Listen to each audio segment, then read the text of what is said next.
মধুমাস জ্যৈষ্ঠে দেশের বাজার এখন রঙিন হয়ে উঠেছে রসে ভরা আম, জাম, কাঁঠাল, লিচু, আনারস সহ নানান মৌসুমী ফলে। কৃষি অর্থনীতিতে এই সময়টাকে সবচেয়ে গুরুত্বপূর্ণ মৌসুমগুলোর একটি হিসেবে বিবেচনা করা হয়।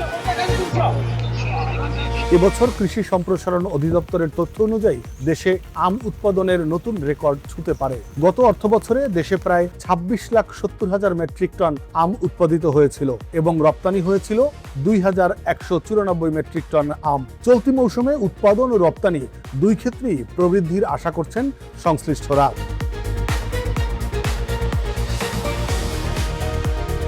রাজশাহী, চাঁপাইনবাবগঞ্জ, নওগাঁ ও নাটোর অঞ্চলে আমের মোট বাণিজ্যিক লেনদেনের মূল্য কয়েক হাজার কোটি টাকা ছাড়িয়ে যেতে পারে।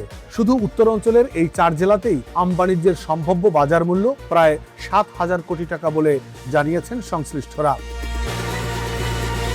বর্তমানে রাজধানী সহ দেশের বিভিন্ন বাজারে গোপালভোগ আম প্রতি কেজি 80 থেকে 120 টাকা, হিমসাগর 100 থেকে 150 টাকা, ল্যাংড়া 120 থেকে 180 টাকা এবং আম্রপলি 140 থেকে 200 টাকায় বিক্রি হচ্ছে।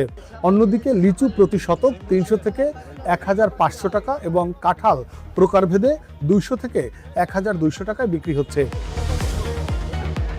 পুষ্টিবিদদের মতে আমে রয়েছে vitamin A, vitamin C, antioxidant এবং ফাইবার। লিচুতে রয়েছে ভিটামিন সি, পটাশিয়াম ও বিভিন্ন খনিজ উপাদান। আর কাঁঠালকে বলা হয় শক্তির ভাণ্ডার। এতে রয়েছে carbohydrate, vitamin B complex, potassium ও প্রচুর পরিমাণে ফাইবার। তবে সব ফলই যে সবার জন্য সমান উপযোগী বিষয়টি এমন নয়। বিশেষ করে ডায়াবেটিস আক্রান্ত রোগীদের ক্ষেত্রে সতর্কতা জরুরি।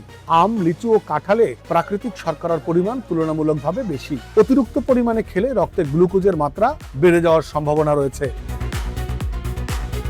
বিশেষজ্ঞরা বলেছেন, ডায়াবেটিস রোগীর সম্পূর্ণ ফল এড়িয়ে না গিয়ে পরিমিত ফল খেতে পারবেন। যেমন দিনে আধা কাপ বা একটি ছোট সমপরিমাণ আম, 8 থেকে 10টি লিচু কিংবা সীমিত পরিমাণ কাঁঠাল খাওয়া যেতে পারে। তবে ফলের রস বা জুসের পরিবর্তে সম্পূর্ণ ফল খাওয়াই উত্তম, কারণ এতে ফাইবার বজায় থাকে এবং রক্তে শর্করা তুলনামূলক ধীরে বৃদ্ধি পায়। কিডনি রোগীদের ক্ষেত্রেও সতর্কতা প্রয়োজন। কাঁঠাল ও কিছু ফলে পটাশিয়ামের মাত্রা বেশি থাকায় চিকিৎসকের পরামর্শ অনুযায়ী তা গ্রহণ করা উচিত। স্থূলতা ও ওজন নিয়ন্ত্রণে থাকা ব্যক্তিদেরও ফল খাওয়ার পরিমাণ নির্ধারণ করে খাওয়ার পরামর্শ দিয়েছেন পুষ্টিবিদরা। দেশীয় বাজারের পাশাপাশি আন্তর্জাতিক বাজারেও বাড়ছে বাংলাদেশের আমের চাহিদা। বর্তমানে মধ্যপ্রাচ্য ও ইউরোপের বিভিন্ন দেশে বাংলাদেশি আম রপ্তানি হচ্ছে। চলতি মৌসুমে ইতিমধ্যেই একাধিক দেশে আম রপ্তানি শুরু হয়েছে এবং নতুন বাজার হিসেবে জাপান ও মালয়েশিয়ার সম্ভাবনা তৈরি হয়েছে। দেশের মোট আম উৎপাদনের তুলনায় রপ্তানির পরিমাণ খুবই কম।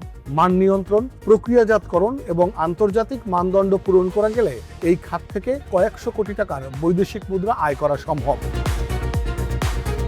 সব মিলিয়ে মধু মাস শুধু ফলের স্বাদ আর ঘ্রাণের উৎসব নয়, এটি কৃষক, ব্যবসায়ী ও জাতীয় অর্থনীতির জন্য এক গুরুত্বপূর্ণ সময়। তবে সুস্বাদু এসব ফল উপভোগের পাশাপাশি স্বাস্থ্য ঝুঁকি এড়াতে প্রয়োজন সচেতন ও পরিমিত খাদ্যাভ্যাস।